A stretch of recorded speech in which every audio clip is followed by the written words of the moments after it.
परमेश्वरामध्ये आनंद केला पाहिजे. Praise the Lord. कारण विश्व निर्माण करणारा परमेश्वर तुमच्या आणि माझ्या सोबत आहे. Praise the Lord. कारण परमेश्वरानं आमच्यासाठी चांगले ऋतू दिले आहे. आज आपण पाहतो की थंडीचा ऋतू निघून गेला आहे. Praise the Lord. त्याच्यामध्ये परमेश्वरानं आम्हाला चांगला ऋतू दिला, त्याच्यामध्ये आम्हाला परमेश्वरानं सांभाळलं, सहाय्य केलं. आता गरमीचा ऋतू परमेश्वर आमच्यासाठी देत आहे. म्हणजे देवाचं वचन म्हणतं की मी तुझ्यावर नजर ठेवून तुला मसलत देईन. Praise the Lord. आणि ज्या मार्गात तू चालावा तो मार्ग तुला मी दाखवेन. आमेन. कारण तो आमचा परमेश्वर आहे आणि त्या परमेश्वराचे आपण सर्वजण लेकरं आहोत. म्हणून आम्हाला त्याच्यामध्ये सदैव आनंद करायचा आहे. Praise the Lord. यावेळेस आपण एक वचन पाहणार आहोत. यशायाचं पुस्तक, त्याचं 35वा अध्याय,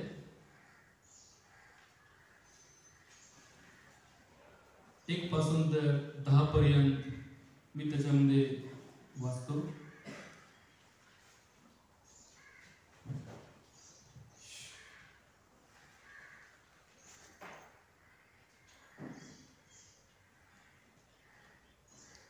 यशायाचं पुस्तक, त्याचं 35वा अध्याय, 1 पासून तर 10 पर्यंत. देवाच्या उद्धारलेल्या लोकांचे भावी सुख, रान व कोरडी भूमी आनंदतील आणि वावटल उल्हासेल व कमलाप्रमाणे फुलेल. ते फारच फार फुलेल आणि हर्ष व गायन करेल. उल्हासेल. लबानोनाचे वैभव व कर्मेल व शारोन यांचे ऐश्वर्य त्याला दिले जाईल. ते यहोवाचे वैभव, आमच्या देवाचे ऐश्वर्य पाहतील. गळते हात बळकट करा, लटपटीत गुडघे दृढ करा. घाबऱ्या जीवाला म्हणा, धैर्यवान व्हा, भिवू नका. पहा, तुमचा देव सूड उभीत येईल. देव फेड करीत येईल. तोच येऊन तुम्हाला तारेल. तेव्हा अंधळ्यांचे डोळे उघडले जातील आणि बहिऱ्यांचे कान मोकळे करण्यात येतील. आणि पांगळा हरणाप्रमाणे उडी मारेल व मुक्याची जीभ गाईल. कारण रानात जले व वाळवंटात ओघळ उकळून निघतील. मग झडकाप्रमाणे वाळवंट तळे होईल आणि वृक्षभूमी पाण्याचे झरे होईल. कोल्ह्याच्या वस्तीत त्यांच्या निजण्याच्या ठिकाणी बोरू व लव्हाले यासहित गवत रुजेल. आणि तिथे सडक होईल आणि मार्ग, आणि त्याला पवित्रतेचा मार्ग म्हणतील. अपवित्र त्यात चालणार नाही, तर तो त्यांच्यासाठी म्हणजे पवित्रांसाठी होईल.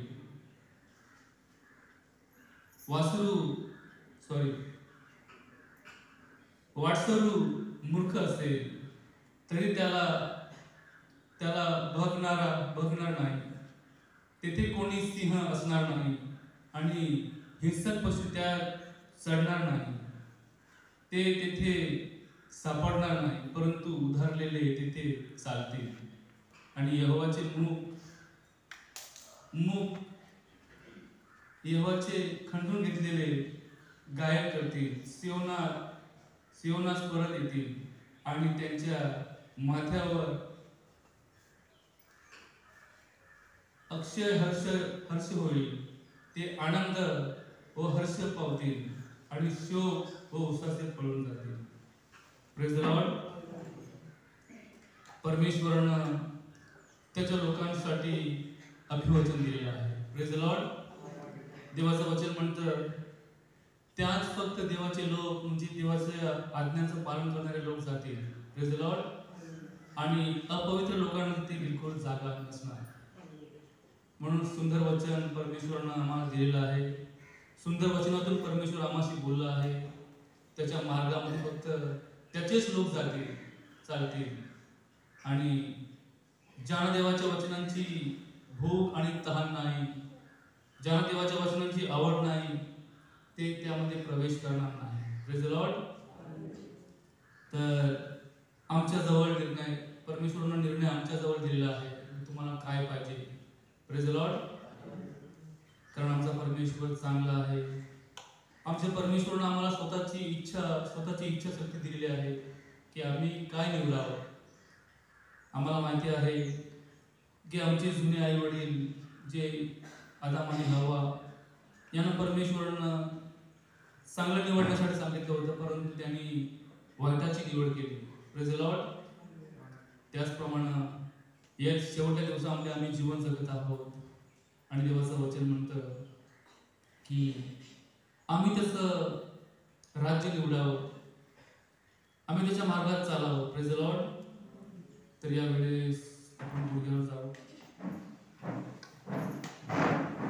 परमेश्वर यहोवाचं वचन आहे. परमेश्वराचं वचन म्हणतं ज्याला कान आहे तो ऐको. जे आता प्रभूसाठी दुःख संकट सहन करतात, परमेश्वरानं अशा लोकांसाठी भावी सुख ठेवलेलं आहे ते देवाच्या राज्यामध्ये त्यांना मिळणार आहे. परंतु जे आता दुःख सहन करत नाही अशी लोकांना देवाचं वचन म्हणत आहे की तुम्ही आपले कान हातीप्रमाणे तुम्ही आपले कान लांब लचक आणि उघडे ठेवा, जेणेकरून परमेश्वर त्याच्या राज्यात तुम्हाला जागा देईल. कारण देवाचं वचन म्हणतं अपवित्र त्याच्यामध्ये चालणार नाही, तिथे सिंह असणार नाही, हिंस्र पशु तिथे असणार नाही, कारण ती पवित्र लोकांची जागा आहे. कारण देवाचं वचन म्हणतं आमचा परमेश्वर पवित्र आहे. म्हणून या दिवसामध्ये आम्हाला पवित्र व्हायचं आहे, कारण परमेश्वराला पवित्रता आवडते. तर यावेळेस आपण सर्वजण आपलं मुख घेऊ आणि त्या महान परमेश्वराला धन्यवाद देऊ, कारण त्या परमेश्वराच्या चरणापाशी त्याने आम्हाला आणलं आहे. Hallelujah, hallelujah, hallelujah. धन्यवाद, धन्यवाद, धन्यवाद. Hallelujah. Thank you Jesus, thank you Jesus. Hallelujah, hallelujah, hallelujah. धन्यवाद धन्यवाद धन्यवाद प्रभु. Hallelujah. Thank you Jesus, thank you holy spirit. Hallelujah. धन्यवाद प्रभु. हम तुला धन्यवाद देतो, हम तुला सन्मान करतो कारण तू आमचा पिता आहे, तू आमचा देव आहे. म्हणून तुला धन्यवाद. हालेलुया. धन्यवाद. Hallelujah. Thank you Jesus, thank you Jesus. धन्यवाद, धन्यवाद, धन्यवाद प्रभु. तू उत्तम आहे आणि तुझं प्रेम देण्याचं काळ आहे. Hallelujah, hallelujah. प्रेमळ बापा, आम्ही तुला धन्यवाद देतो, आम्ही तुला गौरव आणि महिमा देतो पवित्र बापा. होय आमचा पवित्र बापा, कारण बापा हालेलुया बापा तू आमचा प्रेमळ देव आहे आणि तू आमचा सहाय्य करतो. त्याबद्दल बापा आम्ही तुला धन्यवाद देतो. होय आमच्या प्रेमळ बापा. हालेलुया. तुझ्या प्रेमदयेबद्दल तुला धन्यवाद देतो पवित्र बापा. होय आमच्या पवित्र बापा, या तुझ्या पवित्र मार्गामध्ये बापा हालेलुया बापा नम्र होऊन चालण्यासाठी बापा तू आम्हा प्रत्येकाचं सहाय्य कर पवित्र बापा. होय आमच्या पवित्र बापा, कारण तुझं वचन म्हणतं बापा ज्यांना बापा तुझ्या बापा, ज्यांना तुझ्या वचनाची बापा भूक आणि तहान आहे बापा, जर का ते बापा बापा पांगळे असले बापा तर ते हरणाप्रमाणे उडी मारतील पवित्र बापा. आणि जर का ते बापा बहिरे असले बापा बापा ते तुझी वाणी ऐकतील पवित्र बापा, आणि जर का ते मुखी असले बापा, बापा त्यांच्या मुखातून बापा ते तुझं श्रवण करतील पवित्र बापा.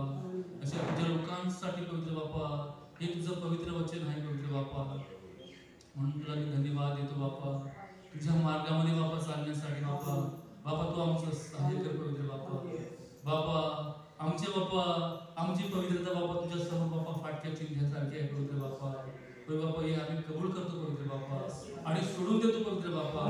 कारण पवित्र बापा, बापा तुला अपवित्रता बापा आवडत नाही पवित्र बापा. तर जसा तू आमचा पिता पवित्र आहे बापा, तसं पवित्र जीवन जगण्यासाठी बापा, बापा माझं बापा आणि बापा तुझ्या मंडळीचं बापा तू सहाय्य कर पवित्र बापा. कारण बापा तुझं अभिवचन म्हणतं बापा, ख्रिस्त म्हटलेल्या खडकावर बापा तू या मंडळीचा पाया घातलास पवित्र बापा. आणि अधोलोकाच्या वेशी बापा या तुझ्या मंडळीवरती प्रबळ होणार नाही पवित्र बापा. होय पवित्र बापा, या वचनाबद्दल मी तुला धन्यवाद देतो बापा. म्हणून बापा या तुझ्या नवरीला पवित्र बापा या दिवसामध्ये बापा तू सिद्ध करत आहेस पवित्र बापा, तयार करत आहेस, त्याबद्दल मी तुला धन्यवाद देतो. आजची संपूर्ण प्रार्थना सभा तुझ्या हातात समर्पित करतो बापा. बापा लहानापासून बापा तर बापा थोरापर्यंत बापा तू प्रत्येकाचा बापा ताबा घे बापा. आणि बापा तुझ्या आज्ञाने मला चालव पवित्र बापा. होय बापा, बापा गायक सभा बापा चालवणारे बापा भावाचा बापा तू सहाय्य कर. वजंत्र वाजवणाऱ्याचा बापा तू सहाय्य कर. आणि तुझ्या दासाच्या मुखातून पवित्र बापा, बापा तू आम्हाशी बोल पवित्र बापा. आणि पवित्र बापा, बापा त्या तुझ्या बापा रुचकर बापा अन्नाना बापा तू आम्हाला आत्म्यामध्ये बापा धष्टपुष्ट कर पवित्र बापा. बापा आमची प्रत्येकाची आत्मिक वाढ कर पवित्र बापा. अशा मी तुझ्या जवळ विनंती आणि प्रार्थना करतो. देवजो बाप, देवजो पुत्र आणि देवजो पवित्र आत्म्याच्या नावात प्रार्थना विनंती करतो बाबा. तू ऐक आणि मान्य कर. आमेन.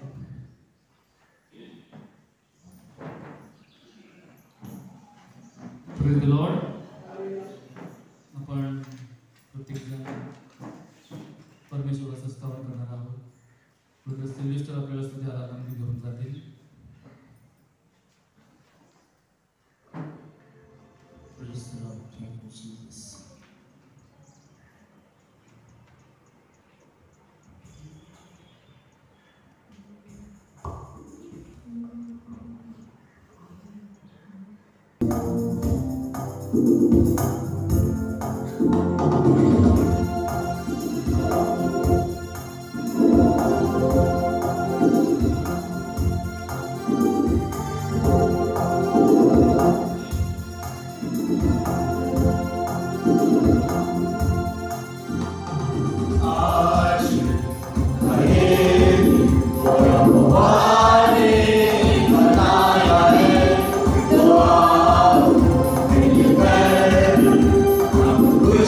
Yeah.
परमेश्वर किती चांगला आहे, तो अद्भुत आहे।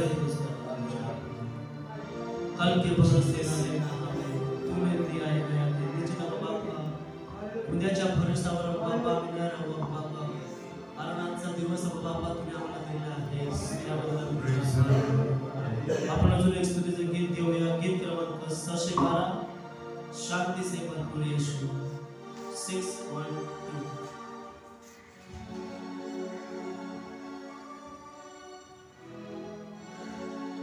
पेज नंबर 79 शांति से भरपूर यीशु।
Yes,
गीत क्रमांक 642 642 देव मानव सर्व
सर्वजण आपल्या डोक्यावर जावे आणि लहान लहान प्रार्थना करूया.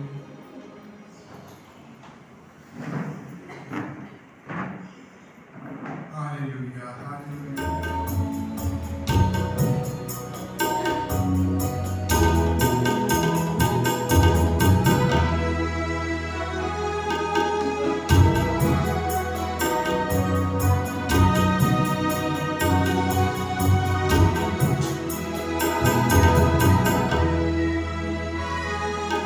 Hallelujah.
त्याच्या अगोदरपासून परमेश्वर आम्हास जाणतो आणि ओळखतो.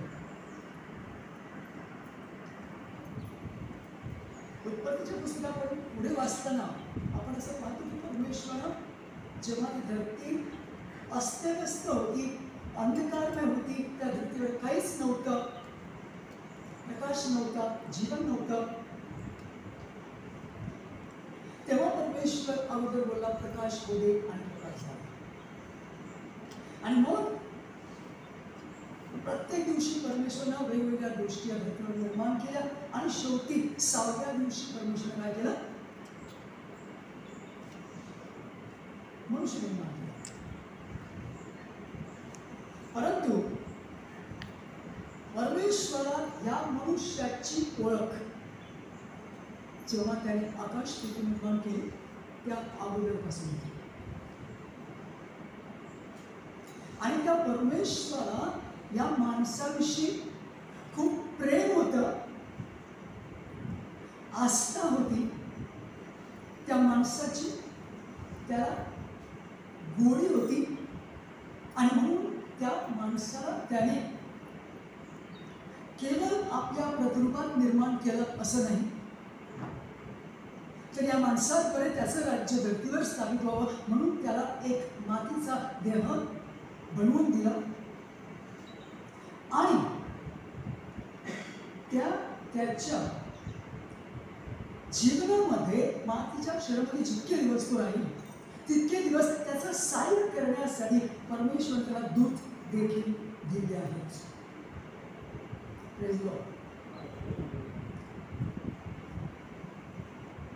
एक वचन आपण वाचू.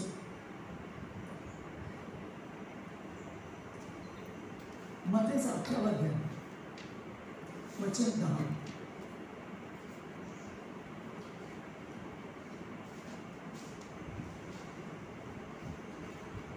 संभाळा, या लहानातील एकालाही तुम्ही तुच्छ मानू नका, कारण मी तुम्हाला सांगतो की आकाशात त्याचे दूत माझ्या आकाशातील बापाचे निरंतर पाहतात.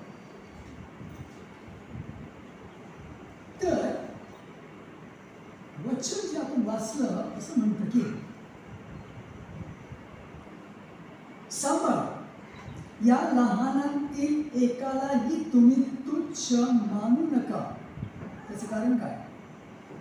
कारण मी तुम्हाला सांगतो की आकाशात त्यांचे दूत माझ्या आकाशातील बापाचे मुख निरंतर पाहतात. आकाशामध्ये परमेश्वराचे दूत जे परमेश्वरानं त्याच्या लेकरांचा सांभाळ करण्यासाठी, सहाय्य करण्यासाठी, मदत करण्यासाठी, परमेश्वराच्या मार्गावर त्यांना चालण्यास सहाय्य करण्यासाठी परमेश्वर दिलेले दूत आहेत.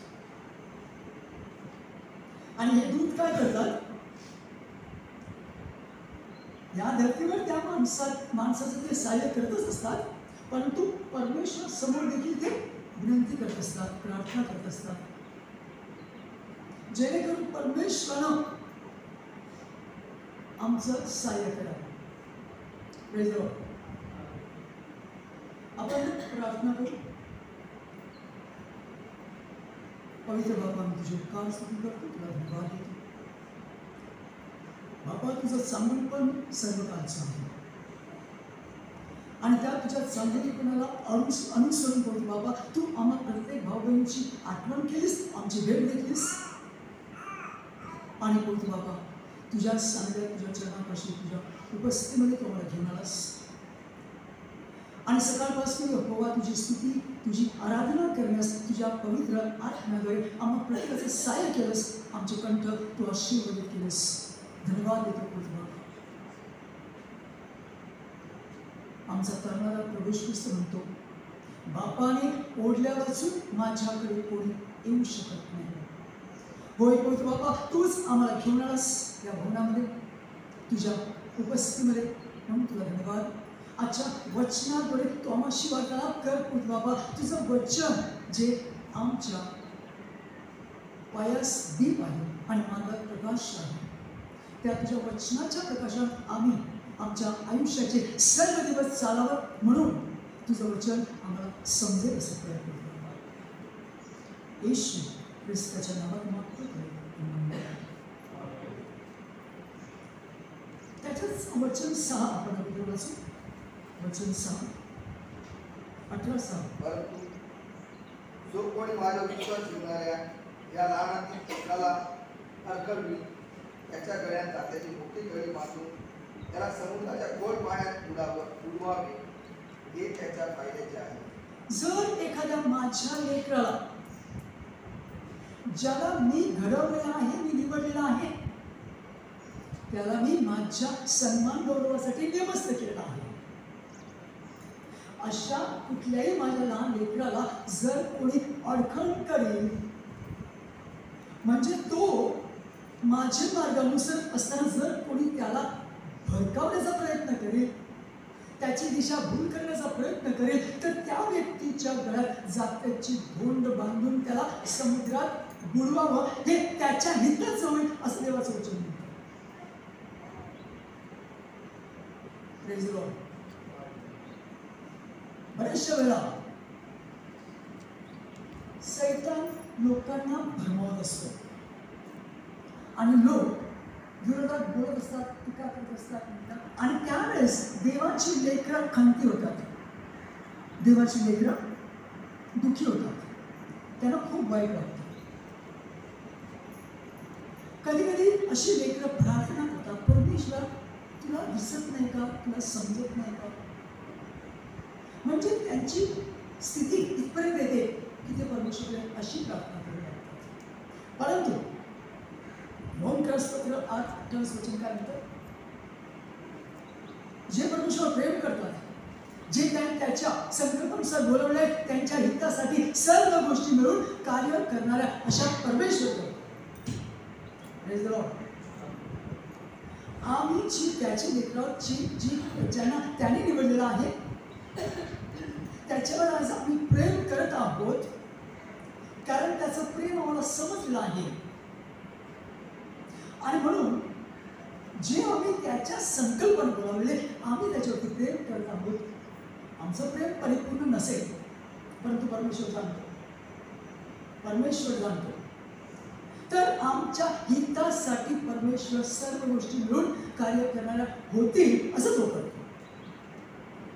मग तो परमेश्वर काही वेळा आमच्या विश्वासाची पारख व्हावी म्हणून आमच्या वाटेला तो कष्ट पाठवतो, आमच्यावर तो दुःख पाठवतो, आम्हाला थोडंसं कष्टातून घेऊन जातो, परंतु आम्हाला सोडत नाही. वचन काय म्हणतं? तुझ्या शक्तीच्या पलीकडे मी तुझी परीक्षा घेणार नाही. परमेश्वर आम्हाला कष्टातून जाऊ दे, दुःखातून जाऊ दे, संकटातून जाऊ दे, परंतु आम्ही शक्ती आमची हरवून जावी किंवा आम्ही निराश व्हावे किंवा आम्ही प्रभूच्या मार्गापासून दूर व्हावे, इथपर्यंत आमची परीक्षा होऊ देणार नाही. आणि प्रत्येक परीक्षेच्या वेळेस परमेश्वर आम्हाला कृपा पुरवतो. परमेश्वर आमच्यावर प्रेम करणार आणि म्हणून आमचा नाश होऊ नये म्हणून तो आम्हाला कृपा पुरवणारा परमेश्वर आहे, जेणेकरून त्या कष्टातून, त्या दुःखातून, त्या समस्येतून आम्ही पार पडावे आणि त्याच्यातून आम्हाला आशीर्वाद प्राप्त. तर त्या परमेश्वराच्या निवडलेल्या लेकरांसभोवती किंवा त्यांच्या संगती देवाचे दूत असतात. परमेश्वर त्याचे दूत राखून ठेवले आहेत. तर या दूतांचं आमच्या जीवनामध्ये काम काय आहे हे आम्ही जाणतो. जर आम्ही आजपर्यंत जाणत नसू तर देवाच्या वचनात आपण आपल्याला त्याचा शोध करण्याची गरज आहे की वचन आम्हाला काय सांगतं. तर लूकचा पहिला अध्याय त्याचं 19 वचन, त्या ठिकाणी देवाचा दूत ज्याला आपण गॅब्रिएल म्हणतो, वाचा वचन. मग दूताने त्याला उत्तर देऊन म्हटले, मी गॅब्रिएल देवाच्या पुढे उभा राहणार आहे आणि तुझ्याशी बोलायला व तुला ही सुवार्ता सांगायला मला पाठवले आहे. पहिल्या प्रथम तो काय म्हणतो की मी देवासमोर उभा राहणारा आहे. कशासाठी? एखाद्या कुटुंबामध्ये मोठा धनी असेल, मालक असेल, त्याच्या अवतीभोवती त्याची चाकर असतात. ते नित्य त्या मालकाच्या समोर उभे राहतात. का? एका क्षणात जी काय आज्ञा मालकापासून मिळेल ताबडतोब ते धावत पडत जाऊन त्याची आज्ञा, त्याची इच्छा पूर्ण करतील. ते त्यांचं कर्तव्य आहे, कारण ते त्याचे सेवक आहेत. तर देवाचा दूत म्हणतो की मी नित्य परमेश्वरासमोर उभा राहणारा आहे, जेणेकरून मी परमेश्वराची वाणी ऐकावी आणि परमेश्वर मला काय हुकूम देत आहे ते मी ऐकावं आणि ताबडतोब मी परमेश्वराच्या कामाला लागावं. आणि मग तो म्हणतो मी तुझ्याशी बोलायला आलो आहे, मला परमेश्वराने तुझ्याशी बोलायला पाठवलं आहे.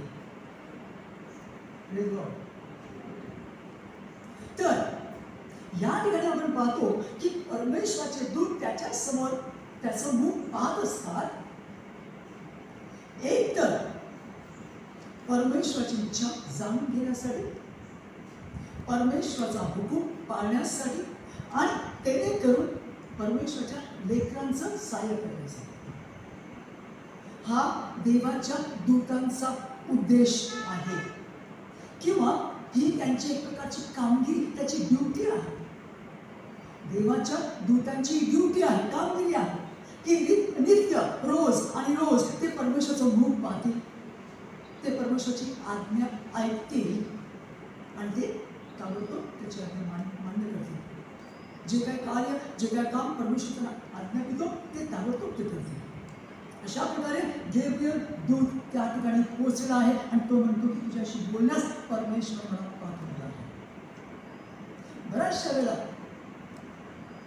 एकतर परमेश्वर आमच्याशी त्याच्या वचनातून बोलत असतो. दुसरी गोष्ट, पवित्र आत्मा आमच्याशी बोलत असतो. देवाची दूत आमच्याशी बोलत असतात. ते त्यांचं कर्तव्य आहे. परंतु कधी कधी आम्ही ना आमच्या या जीवनामध्ये इतके व्यस्त असतो, आमच्याच लहान सहान गोष्टीमध्ये आम्ही इतके बेंजार झालेलो असतो ना की आम्हाला त्या दूतांची वाणीच ऐकू येत नाही, पवित्र आत्म्याची वाणीच ऐकू येत नाही. म्हणजे काय? त्या स्थितीमध्ये आम्हाला देवाचं वचन आठवणार नाही.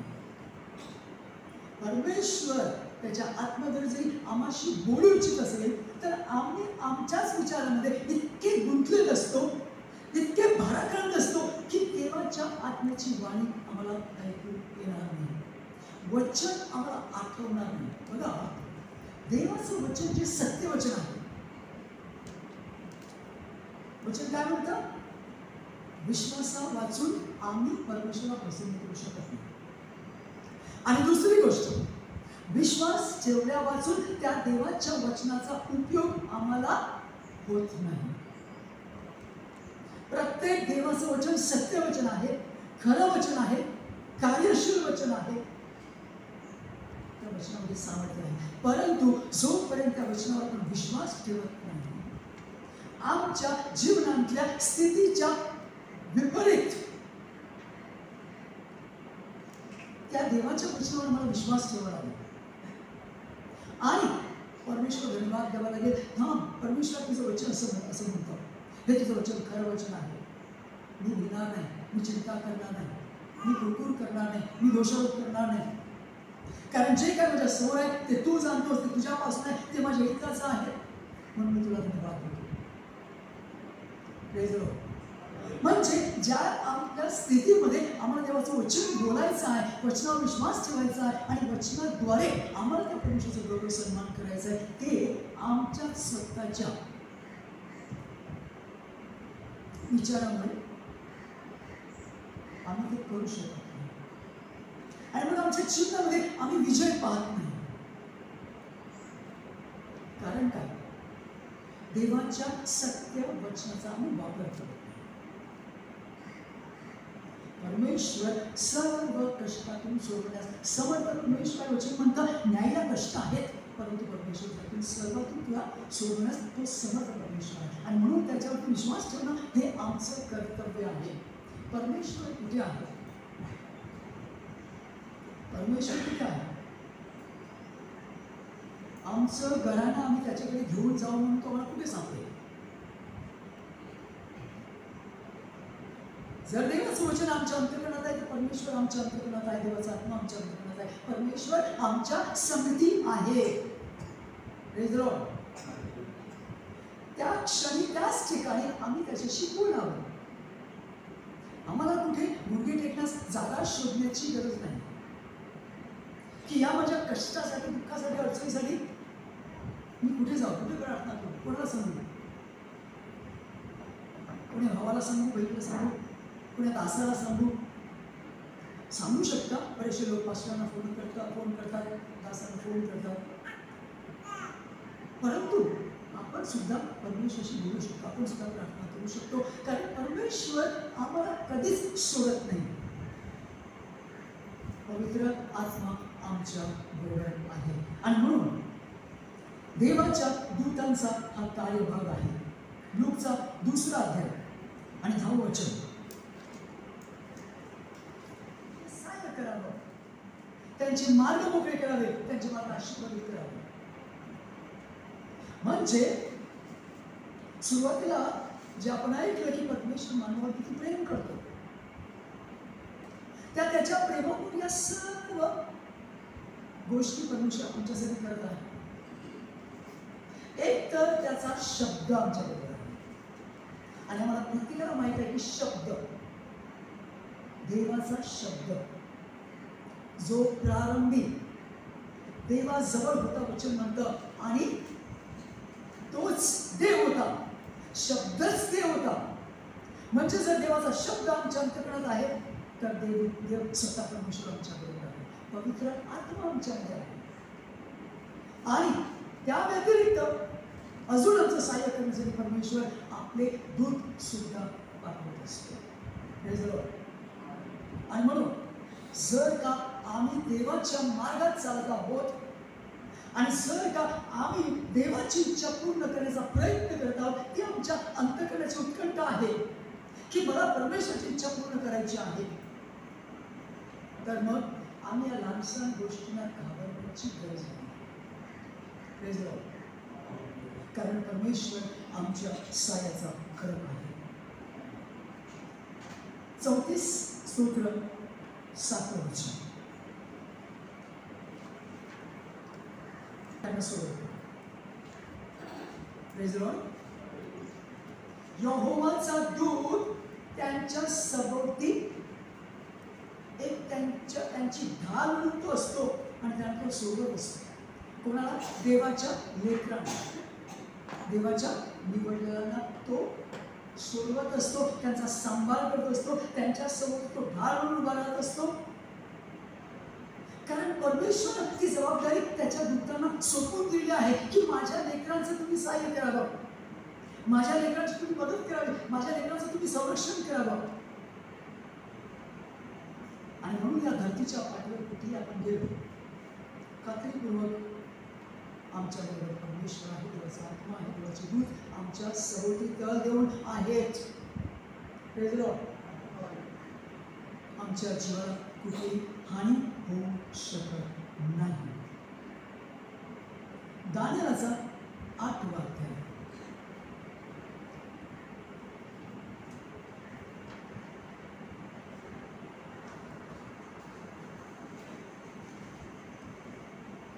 आणि असे झाले की मीच दानिएलाने दृष्टांत पाहिला होता, तेव्हा समजावा म्हणून मी शोध करीत होतो. आणि पहा, मनुष्यासारखा दिसणारा कोणी एक माझ्या समोर उभा राहिला. तेव्हा मी उलाई नदीमध्ये मनुष्याची वाणी ऐकली. ती मोठ्यानं म्हणाली, हे गब्रिएला, याला दृष्टांत समजावून सांग. या ठिकाणी आपण काय वाचतो? देवाच्या दासाला दानिएला दृष्टांत झालेला आहे आणि तो दृष्टांत काय असावा त्याची समज मला प्राप्त होईल म्हणून तो प्रार्थना करत आहे. आणि तो प्रार्थना करत असताना तो तो अशी वाणी ऐकतो, कोणीतरी म्हणतो की हे गब्रिएला. गब्रिएल कोण आहे? देवाचा दूत आहे. तर तो सांगतो की याला त्या दृष्टांताचा अर्थ सांग किंवा दृष्टांताला समजावून सांग. आणि या दूतांची आपण मदत घेऊ शकतो, या दूतांचं आपण सहाय्य घेऊ शकतो. या परमेश्वराच्या दूतांना आपण कार्य नेमून देऊ शकतो. मला माहित नाही तुम्ही काही प्रदासांच्या मुखातून ऐकलेलं असेल की ते दूतांना सांगतात तुम्ही अमुक ठिकाणी जाऊन अमुक काम करा, आणि ते करतात. कारण वचन स्पष्ट म्हणतात की त्यांच्या सेवेसाठी हे दूत परमेश्वराला ठेवले आहेत. आणि म्हणून हे सर्व परमेश्वराने आमच्यासाठी केलेलं आहे. कारण त्याचं कारण एकच आहे की परमेश्वर आमच्यावरती प्रेम करतो. परमेश्वराची निर्मिती मनुष्य दूतांपेक्षा सुंदर आहे. Praise the Lord. या सत्याचा आम्हाला परमेश्वराच्या गौरवासाठी घमंड असावा. Praise the Lord. कारण काय? कारण आम्हाला परमेश्वर त्याच्या स्वतःच्या प्रतिरूपात निर्माण केले. कुठल्याही दूताविषयी परमेश्वर असं बोलत नाही. संपूर्ण पवित्र शास्त्रामध्ये कुठेही तुम्ही वाचलं की परमेश्वर अमुक दूताला त्याच्या प्रतिरूपात निर्माण केलं आहे? कुठेच नाही. Praise the Lord. म्हणजेच परमेश्वराच्या निर्मितीमध्ये आम्ही मनुष्य सर्वात उत्कृष्ट आहोत. त्याचा आम्हाला गर्व आहे. जेणेकरून आम्ही संपूर्ण अंतःकरणातून आमच्या परमेश्वराचा गौरव करावा, सन्मान करावा. कारण तो परमेश्वर चांगला परमेश्वर आहे. तो माझा बाप आहे आणि तो माझं सहाय्य करण्यास सर्व गोष्टी पुरवत असतो. त्याचा आत्मा तर त्याने मला दिलाच आहे, दूध सुद्धा पुरवले आहेत. ज्यांचं तारण होत आहे, ज्यांना तारणाचं काय म्हणतात, तारण ज्यांना प्राप्त होत आहे, अशा लोकांसाठी परमेश्वराचे दूत पाठवून दिले आहेत. तर हे देवांच्या दूतांचं कार्यभाग आजच्या वचनामध्ये आपण काय पाहिलं की देवांच्या दूतांचा कार्यभाग काय आहे. ते तर एक परमेश्वराचं मुख शोधतात निरंतर. ते कशासाठी? त्याची आज्ञा मान्य करावी, त्याचा हुकूम मान्य करावा. जे काय कार्यभाग तो त्यांना सोपवेल ते त्यांनी करावा. आमचं सहाय्य करण्यासाठी, आम्हाला परमेश्वरापासून संदेश येतो आमच्यापर्यंत पोहोचवण्यासाठी, आमचं संरक्षण करण्यासाठी, आमचं सहाय्य करण्यासाठी, आमचं प्रत्येक कार्य सफल करण्यासाठी, यशस्वी करण्यासाठी ते देवाचे दूत परमेश्वर आमच्यासाठी राखून ठेवले आहेत. फक्त आम्ही कोठे आहोत याची सुद्धा आम्हाला जाणीव असण्याची गरज आहे. आमचे विचार काय आहेत, आमच्या कल्पना काय आहेत, आमच्या योजना काय आहेत. म्हणजे आम्ही पूर्णपणे परमेश्वरावर निर्भर राहून जगत आहोत की आमच्या स्वतःसाठी आम्ही आमच्याच योजना कुयुक्त्या करत आहोत. म्हणजे आम्ही पूर्णपणे परमेश्वराच्या हातात समर्पित झालो आहोत की मग आम्हाला वाटतं की नाही, आम्हाला आमचं जीवन जगायचं आहे, आम्हाला आमच्या जीवनाचं बघायला लागेल.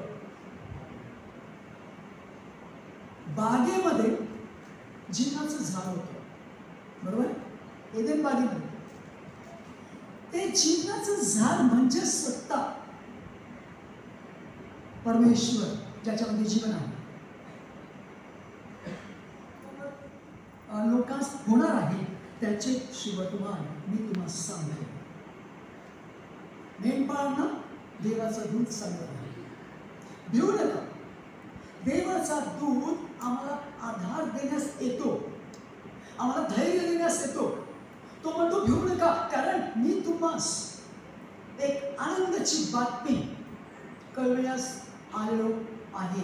जो आनंद संपूर्ण जगात होणार आहे त्याची बातमी, त्याची खबर मी तुम्हाला देण्यास आलेलो आहे. भिऊ नका, कारण पहा, जो मोठा आनंद सर्व लोकांस होणार आहे. हा आनंद जो आहे तो कुठला आनंद आहे? या धरतीवर त्यावेळेस जो देवाचा पुत्र एक लहान बालकाच्या रूपात जन्मलेला आहे, तो जगाचा तारणारा आहे.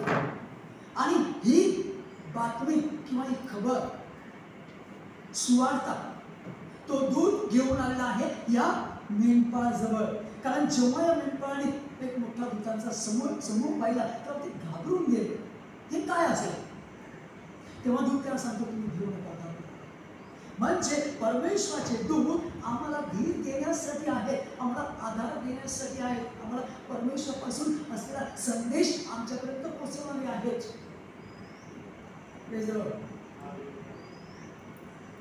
आणि आमच्या कुठल्याही कष्टामध्ये, समस्येमध्ये, दुःखामध्ये एक तर आम्हाला माहिती आहे पवित्र आत्मा आमच्याबरोबर आहे. आम्ही दूतांची देखील अपेक्षा ठेवावी. आम्ही दूतांची अपेक्षा ठेवावी की दूत येऊन माझं सहाय्य करतील. अशा देवाच्या विश्वासणाऱ्या लोकांच्या जीवनाद्वारे अनेक साक्षी आहेत की परमेश्वराने त्याचे दूत पाठवून त्यांची कामं करून घेतलेली आहेत.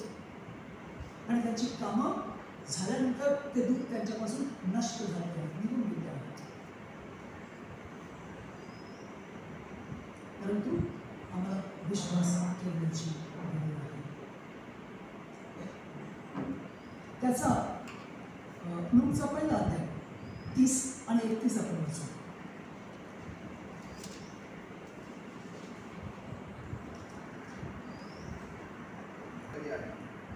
आणि बाबा, तू आपल्या उदरी गर्भधारण करशील व तुला मुलगा होईल आणि तू त्याचे नाव येशू ठेव. या ठिकाणी देवाचा दूत जो मरियमकडे आलेला आहे तो काय करत आहे? एक तर पहिली गोष्ट, तो देवाचा संदेश या बाईला, या स्त्रीला देत आहे.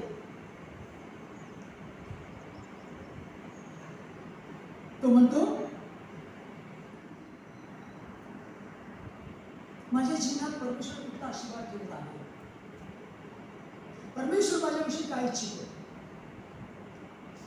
या गोष्टींचा जर भ्रम आमच्यामध्ये असेल किंवा आम्ही विचार करत असू की याच्यात पुढे जाऊन मी काय करावं, तर आपण प्रार्थना करू. निश्चित देवाचा आत्मा आमच्या बरोबर आहे. परमेश्वर त्याच्या दूताला पाठवून आपल्याला पुढील गोष्टी कळवू शकतो की तुझ्या जीवनामध्ये अशा अशा गोष्टी घडणार आहेत. आपण ज्या काही प्रार्थना करतो, परमेश्वर प्रार्थना ऐकतो आणि परमेश्वर वेगवेगळ्या रीतीनं, वेगवेगळ्या मार्गानं आमच्या प्रार्थनेतून उत्तर आमच्याकडे आणतो, पाठवतो. परमेश्वर एकतर स्वतःहून त्याच्या वचनाद्वारे आमच्याशी बोलतो, एकतर पवित्र आत्मा आमच्याशी वार्तालाप करतो, एकतर देवाचा दूत आमच्याकडे येतो आणि बऱ्याचशा गोष्टी आम्हाला सांगतो. स्तोत्र 91 त्याचा 11 वचन.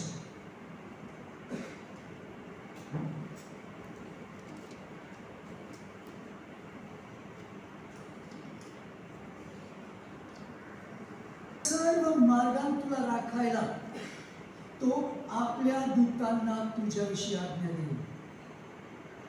तुझ्या सर्व मार्गांत तुला राखायला परमेश्वर काय करेल? तो आपल्या दूताला तुझ्याविषयी आज्ञा देईल. म्हणजे आपण ज्या काही मार्गात चाललो आहोत, ज्या ठिकाणी आपण जात आहोत, तो मार्ग परमेश्वराच्या इच्छेनुसार. पौलाच्या जीवनामध्ये आपल्याला माहिती आहे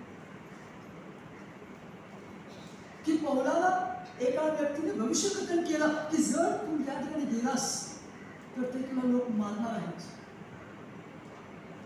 परंतु पौल बोलला, मी माझ्या जीवाची पर्वा करत नाही. म्हणजे भविष्यवाणी होत आहे म्हणून परमेश्वर त्या ठिकाणी जाण्यास थांबत नाही. कारण तो म्हणतो मी माझ्या जीवाची पर्वा करत नाही, परमेश्वर माझं सहाय्य करतो. जर मला खात्रीपूर्वक माहिती आहे की मला परमेश्वराचं कार्य करायचं आहे, त्या ठिकाणी मी जाणं गरजेचं आहे. आपण घाबरायचं नाही. परमेश्वर त्याचा दूत पाठवून आमचं त्या मार्गात सहाय्य करेल. म्हणजे आमचे दुश्मन किती असेल, परमेश्वर आमचे मार्ग सफल करेल. आपला म्हणजे काही वेळा आपला म्हणजे संकोच असं वाटेल, अरे भविष्यवाणी होत आहे, भविष्यवाणी कुणापासून, परमेश्वरापासून, आणि परमेश्वरच मला सांगतो असं असं होऊ शकेल, तू जाऊ नकोस, तर सुद्धा मी जातो. म्हणजे या दोन्ही गोष्टीमध्ये आमच्याकडे बुद्धी आहे. परमेश्वर आम्हाला दिलेली बुद्धी आहे. एखाद्या वेळेस आम्ही भयभीत व्हावं, आम्ही देवाच्या कामापासून मागे राहावं, असं सुद्धा होऊ शकतं. जर मला खात्री आहे की मी ज्या ठिकाणी जात आहे त्या ठिकाणी मला देवाचंच काम करायचं आहे, माझ्या जीवनाद्वारे त्या ठिकाणी जाऊन मला परमेश्वराचाच गौरव करायचा आहे, तर मग मी मागे हटणार नाही. कारण परमेश्वर निश्चित त्याच्या दूतांद्वारे माझा सांभाळ करणार आहे. आणि म्हणून वचन म्हणतं की तो आपल्या दूताला तुझ्या सर्व मार्गात तुला राखायला तो आपल्या दूतांना तुझ्याविषयी आज्ञा देईल. आणि ते दूत काय करतील? आपल्या हातावर तुला झेलून करतील, जेणेकरून तुला आपल्या पायाला ठेच लागू नये. तुझ्या पायाला ठेच लागू नये म्हणून ते आपल्या हातावर, देवाचे दूत तुला हातावर झेलून धरतील. आदामाने हव्याने जे फळ खाल्लं, बरं आणि वाईटाचं ज्ञान देणारं फळ म्हणजेच काय, आता आम्ही सर्व जाणतो, आता परमेश्वर तुझी आम्हाला गरज नाही. हा त्यांचा निर्णय. हा निर्णय घेण्यास त्यांना सैतानाने भाग पाडला. परंतु आम्ही कधी कधी असेच निर्णय घेतो, परमेश्वर आता मला सर्व काही समजतं, आता मी माझं जीवन जगेन, आता मला तुझी गरज नाही. मग मला प्रार्थना करण्याची गरज वाटणार नाही, मग मला देवाचं वचन वाचण्याची गरज वाटणार नाही. मी चांगला आहे, मला सर्व काही समजतं, मी पूर्ण बायबल वाचला आहे. आम्ही कुठे आहोत? ते देवाचे दूत ज्यांना परमेश्वर आज्ञा देतो की तुम्ही जाऊन माझ्या दासाला, माझ्या लेकरांना तुम्ही आपल्या हातावर उचलून धरा. कदाचित परमेश्वर बोला की जा त्याच्या एका कानपडात मारू दे. मारू शकतो ना देवाचा दूत? जर परमेश्वरने आज्ञा दिली, देवाचा दूत आम्हाला मारू शकतो. त्या कोण तो चालला होता आणि त्याला गाडीवर चालला होता आणि त्याला अडवला नाही, तो गाडीवर निघाला होता ना. हा, बाला. देवाचे दूत तुम्हाला अडवू शकतील जर तुम्ही देवाच्या इच्छेनुसार चालत नाही किंवा देवाचं वचन तुम्ही मानत नाही. परमेश्वर सांगतो जाऊ नकोस, तरी तुम्ही जाता. मग देवाचा दूत परमेश्वर पाठवेल आणि तो तुम्हाला अडवेल. आणि मला काय वाटलं की माझी गाडी जी आहे ती आज नाट्य करत आहे ना, तो तिला मारत आहे. त्याला देवाचं दूत दिसत नाही, गाडीला दूत दिसतो.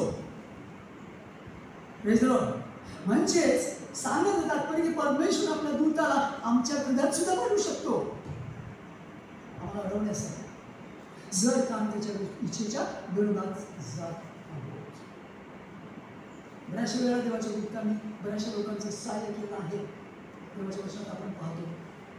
परंतु आम्हाला या गोष्टींची जाणीव होऊन आम्ही त्या दूतांचं सहाय्य घेणं गरजेचं आहे. आमच्या जीवनामध्ये आम्ही प्रभूमध्ये जी वाटचाल करत आहोत त्याच्यामध्ये आम्हाला देवाच्या दूतांचं सहाय्य घेणं गरजेचं आहे. आम्ही आमच्या स्वतःच्या बुद्धीवर टिकू नये, कारण दिवस कठीण आहेत आणि परमेश्वर हे सर्व साहित्य आम्हाला पुरवलेलं आहे. मग का म्हणून त्याच्याकडून सहाय्य घेऊ, देवाच्या दूतांचं आपण सहाय्य घेऊ, ते आमचं सहाय्य करते निश्चित, कारण परमेश्वराची आमच्या जीवनाची इच्छा आहे. स्तोत्र 103 जे तुम्ही सामर्थ्याने बळकट आहात आणि जे त्याच्या शब्दाची वाणी ऐकून त्याचे वचन पूर्ण करता, ते तुम्ही काय करा? यहोवाला धन्यवाद द्या.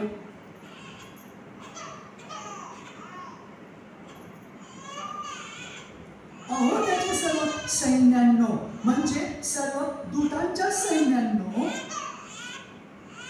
त्याच्या सेवकांनो, जे तुम्ही त्याचा मनोदय साधता ते तुम्ही यहोवाचा धन्यवाद करा.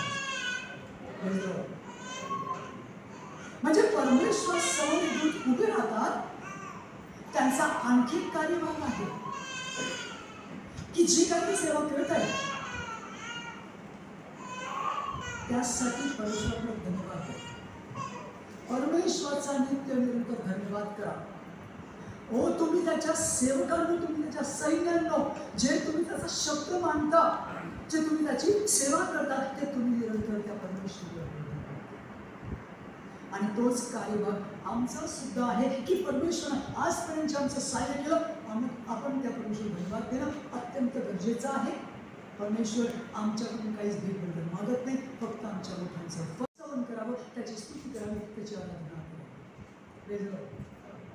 वचन काय म्हणतं? आम्ही आत्म्यात आणि खरेपणात त्याची आराधना करावी. जे जगाला समजत नाही त्याचे डोळे अजून उघडले नाही, परंतु परमेश्वर आमचे डोळे उघडले आणि म्हणून आम्ही आत्म्यात खरेपणात त्याची सेवा करावी, त्याची आराधना करावी, त्याची भक्ती करावी. अशाच भक्तास परमेश्वर या दिवसामध्ये शोधत आहे. परमेश्वर आपला महिमा, आपला गौरव दुसऱ्या कुणास देत नाही, तो आवेशी परमेश्वर आहे. आणि म्हणून आम्हाला या गोष्टी समजतात. आपण परमेश्वर धन्यवाद देऊ, आपण त्याचा गौरव करू, आपण बुद्धीवर जाऊ. संडे स्कूलची लेकरं वचनं शिकतात की नाही मला माहीत नाही, पण आज वचन देतो. निर्गम 19:5.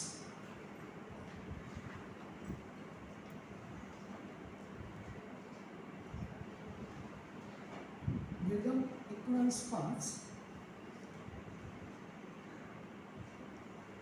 आणि आता जर तुम्ही खरोखर माझा शब्द म्हणाल आणि माझा करार पाळाल तर सगळ्या लोकांमध्ये माझे खासगीचे धन व्हाल, कारण सर्व पृथ्वी माझीच आहे. आपण बोलतो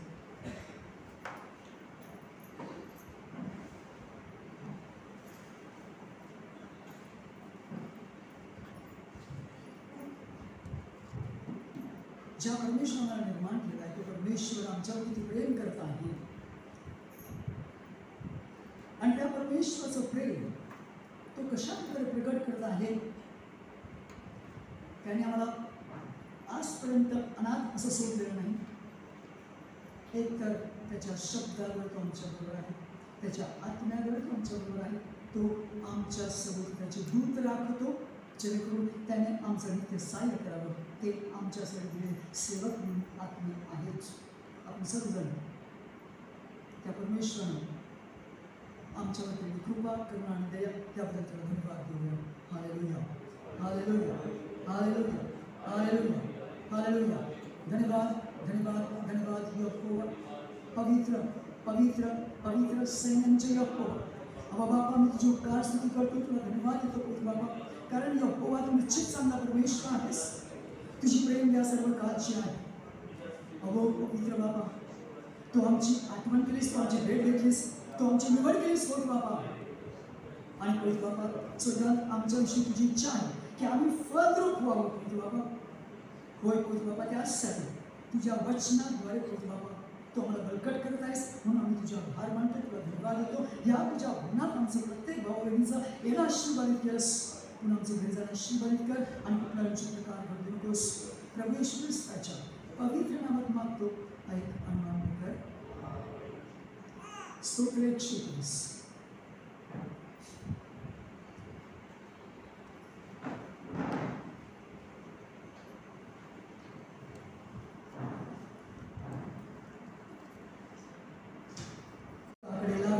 माझे सहाय्य कुठून येते? यहोवा जो आकाशाचा व पृथ्वीचा निर्माण करणारा, त्याच्यापासूनच माझे सहाय्य येते.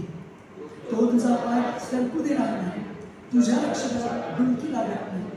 पहा इस्रायलचा रक्षक झोपी जात नाही व डुलकी घेत नाही. यहोवा तुझा रक्षक आहे. तुझ्या उजव्या हाताकडे यहोवा तुला सावली आहे. दिवसा सूर्य आणि रात्री चंद्र तुला मारणार नाही. यहोवा सर्व वाईटापासून तुझे रक्षण करेल. तो तुझ्या जीवाचे रक्षण करेल. यहोवा तुझे बाहेर जाणे व आत येणे आतापासून सर्व काळ राखीत असेल. प्रवेश पुस्तकाची देवबाबाची प्रीती आणि पवित्रात्म्याची सहभागिता आमच्या सर्वांबरोबर असो.